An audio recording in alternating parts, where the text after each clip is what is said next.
Good morning, good evening, and good night. Welcome to Inappropriate Radio. It's your host, Shauna. I'm here, and let's get right into it. I don't know what's going on with this computer. It's not letting me record. I'm not exactly sure what's happening, but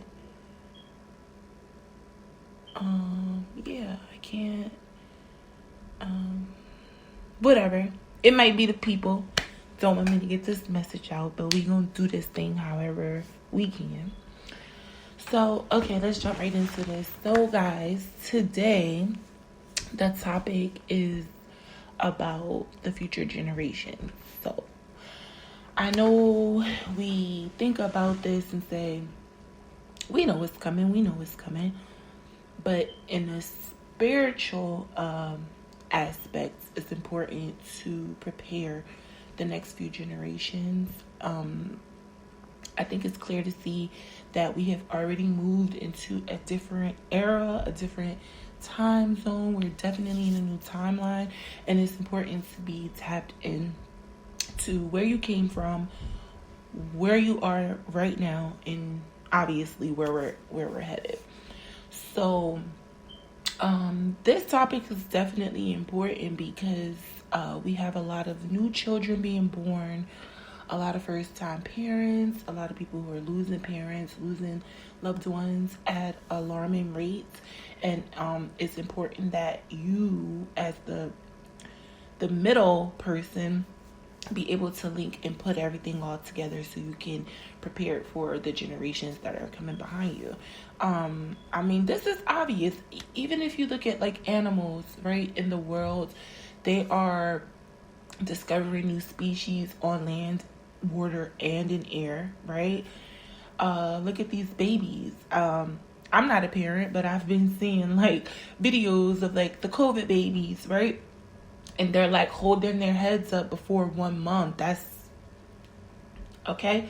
That's speedy advancement and enhancement, gene enhancement at its finest. If we can't see where we're going, we're not going to be able to properly prepare the generations that are coming behind us. I mean, even if you look at, like I said, animals, nature is advancing. The animals are advancing. We see the animals are getting smarter.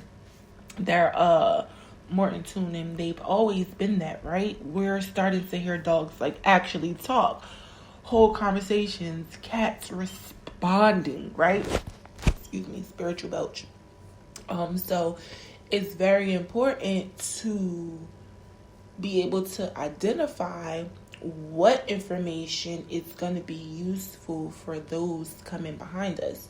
Now, because I'm not a parent, I don't really understand, or I don't know. I'm not going to say I don't understand. I don't know what a parent may consider to be important for their child or their little cousin or their younger sibling to carry out, and able to allow the whole entire family to benefit from their spiritual growth. And what I mean by that is, okay, I'll use religion as an example, right? Let's say my grandma went to church. She's like a devout Christian.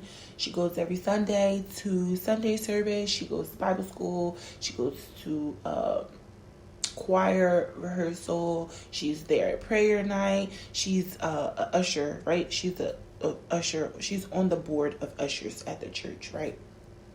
She drags you to church with her. You guys go every week. You do the same thing every week, right? It's this routine. You are now a new parent, and you also have younger siblings, right? You're the oldest. It's 4 of you guys. You're the oldest. You, as the middleman, your job is to take that information from grandma, from the church, from life, from school, and spread it across all of those coming after you. Not each of them is going to do everything that you're telling them. Just like you didn't do everything you were told, the next few generations are not. However, when they see you acting something out, as in your behavior, when they see you doing something and they see that it's beneficial and you've been teaching them the right way, they are more than likely to follow after that model, no matter what it is, right? In terms of spirituality, it's very important to understand the tasks that are before us. Remember, if it doesn't get done with you, somebody has to carry it out for the bloodline. So you have to be able to identify what's important for your bloodline. Not everyone has that relationship with the Most High to be able to say what's good for them, what's not good for them, what they're going to do, what they're not going to do, what they need to do. Not everyone is in tune with that, and that may be your job as the person who is aware of the spiritual shifts, of the spiritual lack, of everything. That may just be your job, to ignite the flame and wake everybody up and say, this is what we should be doing. I'm 31, so I told you guys, I've been speaking tongues since the age of 9. So my spirituality is a little more seasoned than it is my religious activities, right? My sense of spirituality is a little more fine-tuned, whereas my religion, I've been a Rastafarian, I've been Christian, I'm Muslim. I took my shahada when I was 16, maybe a week or so after my father was murdered. I took my shahada not even a month after my 16th birthday, right? My dad was killed a week after my birthday. So when I did that, I was probably doing it to get a better understanding, because I had been going to church. I had ordered Bibles. I had joined the church. I had been trying to really seek God without anyone telling me to do that. And that was because that's what I saw my grandma do. She prayed. I saw my auntie do it. She fasted. So we never really not saw worship, right? I've been seeing worship growing up, no matter the form that it's been in.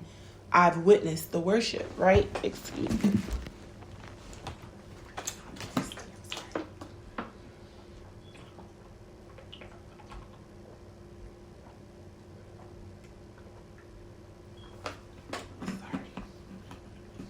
But yeah, so if you have that better understanding, it might be your job to spread that knowledge to the family. With the new generations coming, obviously technology is going to be, and when I say new generations, of course, I'm speaking of, when we speak in terms of spirituality, it's either 3, 4, 7, 10, 11, or 20, sometimes 19, but mainly 20 generations backward and forward. Yeah, when we speak in terms of spirituality, I'm necessarily speaking of 2 generations forward at this present time. Specifically because we have these vaccines going out, right? A lot of people have to mutate. Their genes are going to be mutated. No, I am not, and no, I will not. For multiple reasons, because this is definitely affecting our genetic code, the genetic sequence overall. And if that is being shifted, how can the links from my ancestors link in with me? They can't link in with me because the sequence has changed. The code has been changed. If I am not eating properly, if I am listening to low vibrational music or any type of content that's low vibrational, if I'm not happy, if I'm doing things that's altering my genetic sequence via the scene on the scene. Right? So if you take anything in that's going to essentially change who you are on a genetic level, it's going to make it harder for your ancestors to tap in and give you information. It's going to make it easier for you to be convinced that whatever it is that you're doing may be wrong. It's very easy to tap in when you follow the diet of, your forefathers. A lot of us come from plantains, rice, and beans, right? And I'm not saying that here in America. I'm saying a lot of our ancestors, that is the base of their diet. So when you tend to do the same things that your ancestors do, you tend to attract the same energies, whether it be good or bad, right?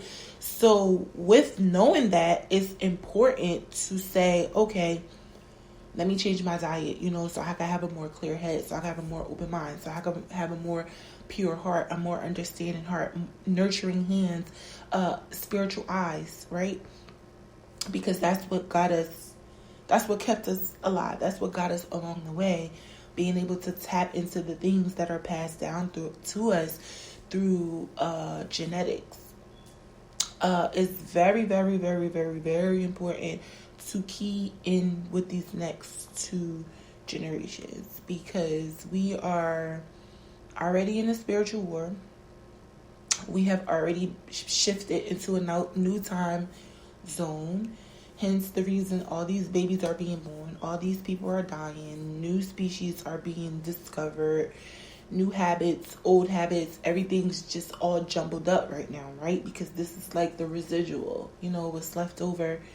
I myself have things that I'm working on to kind of spring me, propel me forward. Yeah, habits, but mainly mentality. Mainly how I interact with people, mainly how I perceive things and understand things, maybe how I want things to be.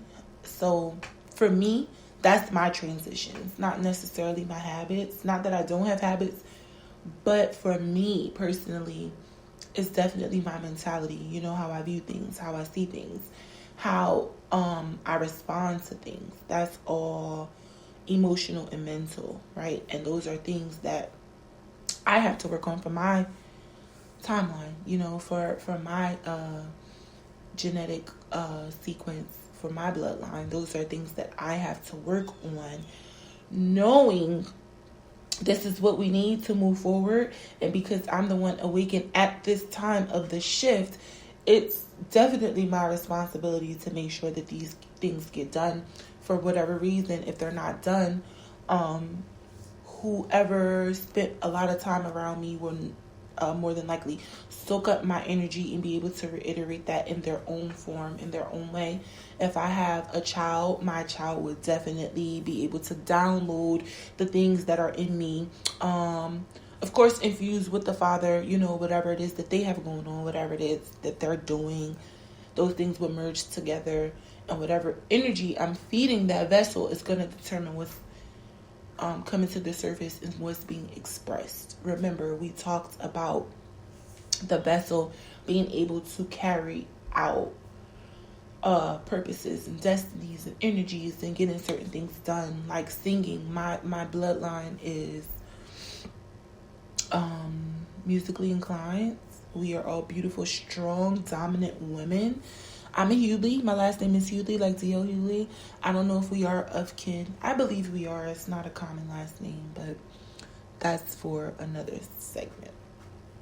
But yes, it's definitely key to tap in with the generations that are coming behind us, particularly the 2 generations after you. If you want to count your generations, the lapse is at a 5 to 6 year time period. So if I'm born in 90, the next generation after me would be 95, 96. A complete generation is a decade, a whole 10 years, right? Best way to explain that is through music, right? Music. If you look at every 10 years, the genre changes. So that's how we can keep up with the generations. Like I said, the lapse comes in 5 to 6 years if you want to break it down from middle school to high school, right? If I'm a freshman and you're a junior or a senior, we're in 2 generations. Same generation, 2 levels, 2 different levels. But we're wrapping it up. We're at almost at 15 minutes. So I just wanted to thank you guys for joining. If you're out there, I love you all. enjoy your week. Happy Sunday. Hope you guys had a good weekend. Stay healthy, stay blessed.